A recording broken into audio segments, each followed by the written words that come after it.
अंधे के आगे रोएबो और पानी में जाएबो एकदम वैसे ही है जैसे जाट टाइम लद्दाख के हाल। ओ सॉरी गवर्नमेंट, ओ सॉरी, कुछ लोगों की सच्चाई देख ली थी इसलिए थोड़ा फ्लो में चली गई मैं। नमस्कार, मैं हूं गरिमा और आप देख रहे हैं सबकी आवाज। हम बात कर रहे थे सोनम वांगचुक की। Being a Ladakhi and an Indian, I support Sonam Wangchuk. I support Sonam Wangchuk, sir. I support Sonam Wangchuk, sir. I support Sonam Wangchuk, sir.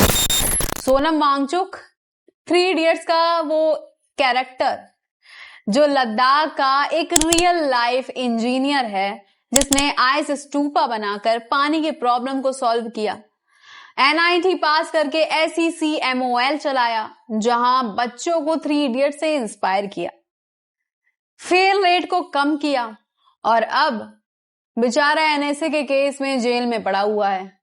क्यों? क्योंकि वो लद्दाख के लिए, अपने स्टेट के लिए स्टेटहुड मांग रहा था। उसे एक थ्रेट बता दिया गया, पहले गवर्नमेंट का एक्सपर्ट और अब जेल का गेस्ट। अजीब भी है ना।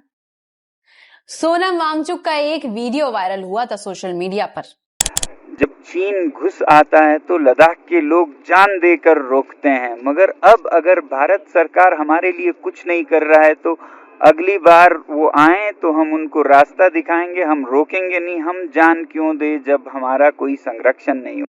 दरअसल ये वीडियो 2024 का है, जब वो प्रोटेस्ट कर रहे थे, जिसको एडिट करके सोशल मीडिया पर वायरल कर दिया गया और चाइनीज एजेंट घोषित कर दिया गया उन्हें।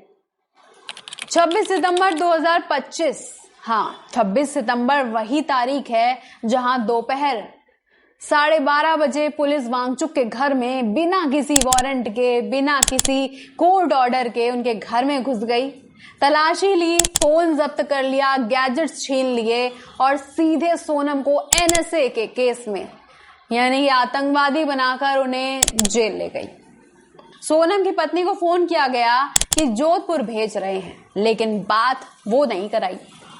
अब तक किसी को भी नहीं पता कि वांगचुक है कहां, किस हालात में है। जिसके बाद सोनम की पत्नी गीतांजलि ने 2 अक्टूबर को सुप्रीम कोर्ट में हैबियस कॉर्पस पिटीशन दायर की है। उनकी गिरफ्तारी को गैरकानूनी बताते हुए तुरंत रिहाई की भी मांग की है। अभी तक सोनम की तबीयत या हिरासत में कोई भी ऑफिशियल स्टेटस नहीं मिला। गीतांजलि कह रही हैं 1 हफ्ता हो गया, लेकिन कोई जानकारी ही नहीं है। कोर्ट दशहरा वैकेशन के बाद 6 अक्टूबर को खुलेगा, जहां अर्जेंट सुनवाई होने के चांसेस है। साथ ही गीतांजलि ने राष्ट्रपति द्रौपदी मुर्मू को लेटर लिखा, विच हंट का आरोप लगाया। अब हम आपको बता दें कि NSA क्या है, ये समझिए। ये वो कानून है जो आतंकवादियों के लिए बनाया गया था, जिसमें 1 साल तक बिना किसी कोर्ट, बिना वकील के किसी भी शख्स को जेल में रखा जा सकता है। ये कानून आतंकवादियों के लिए बनाया गया था, उन पर इस्तेमाल करने के लिए। लेकिन अब इस्तेमाल हो रहा है एक वैज्ञानिक, एक एक्टिविस्ट पर। यही तो लोकतंत्र का सबसे बड़ा खोखलापन है। मीडिया और सोशल मीडिया सोनम वांगचुक का कैरेक्टर असैसिनेशन कर रही है आधी अधूरी जानकारी के साथ। जैसे कि शायर ने कहा है, हम आ भरे तो बदनाम, वो कत्ल करे तो और चर्चा भी नहीं। अब पिछले 5 साल की कहानी सुनो। दरअसल लद्दाख के लोगों से वादा किया गया था कि लद्दाख को 6th शेड्यूल में शामिल किया जाएगा, लेकिन 2020 से 2025 आ गया और ऐसा कोई भी एक्शन लिया ही नहीं गया है। लद्दाख को स्टेटहुड की मांग रखी थी लोगों ने, ना वो वादा पूरा हुआ। जिसके बाद 2023 में सोनम ने 5 दिन का क्लाइमेट फास्ट किया, फिर 21 दिन का अनशन। 2024 में 1000 किलोमीटर की पदयात्रा लेह से दिल्ली तक। रोज कहते थे, नमस्कार दोस्तों, आज हम 25 किलोमीटर चले। फिर 16 दिन का अनशन, कई मीटिंग्स हुई लेकिन अंजाम 0। और अब सितंबर 2025 में फिर से लद्दाख के लोग शांतिपूर्ण आंदोलन कर रहे थे। उनकी सिंपल सी मांग थी लद्दाख के लिए, लद्दाख को 6ठी अनुसूची यानी कि 6th शेड्यूल में डालो, जैसा उन्होंने वादा किया। ऑफ कोर्स गवर्नमेंट ने वादा किया, पूरा नहीं किया, तो लद्दाख के लोग वही पूरा करने के लिए मांग कर रहे थे। लद्दाख को राज्य का दर्जा दो ताकि उनकी पर्यावरण, संस्कृति और लोकतंत्र बचा रहे। याद करो, बीजेपी ने 2019 में अपने घोषणा पत्र में ये वादा किया था, लेकिन अब खबरें आ रही हैं कि वो जमीनें अडानी और अंबानी को दी जा रही हैं वहां पर माइंस बनाने के लिए। अनशन पीसफुल था, लेकिन 23 सितंबर को 2 लोग आईसीयू में गए। अगले दिन ले बंद रहा। बेरोजगारी का गुस्सा फटा। सोचो, ग्रेजुएट युवाओं में 26.5% बेरोजगारी, देश में दूसरा सबसे ज्यादा भीड़ भड़क गई। बीजेपी ऑफिस और काउंसिल में आग लगा दी गई। पुलिस ने लाठीचार्ज, आंसू गैस और गोलियां चलाई। नतीजा, 4 लोगों को मौत के घाट उतार दिया गया और लगभग 80 से ज्यादा लोग घायल हुए। मरने वालों में एक कारगिल युद्ध का वेटरन भी था, जिसे पाकिस्तान ने नहीं, अपनी पुलिस ने मार डाला। और क्यों?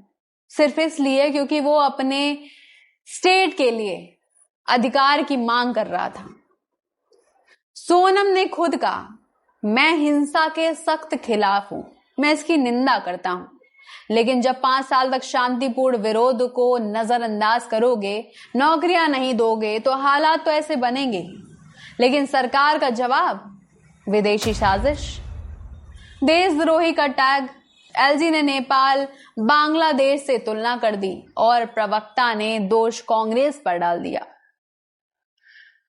बड़ी ही खोखली सरकार है हमारी, जहां कुछ कर नहीं पाती तो जो अपने हक की मांग करते हैं उनकी आवाज को दबाने की कोशिश में लग जाती है। 25 सितंबर को सोनम के एनजीओ SECMOL का FCRA लाइसेंस रद्द कर दिया गया।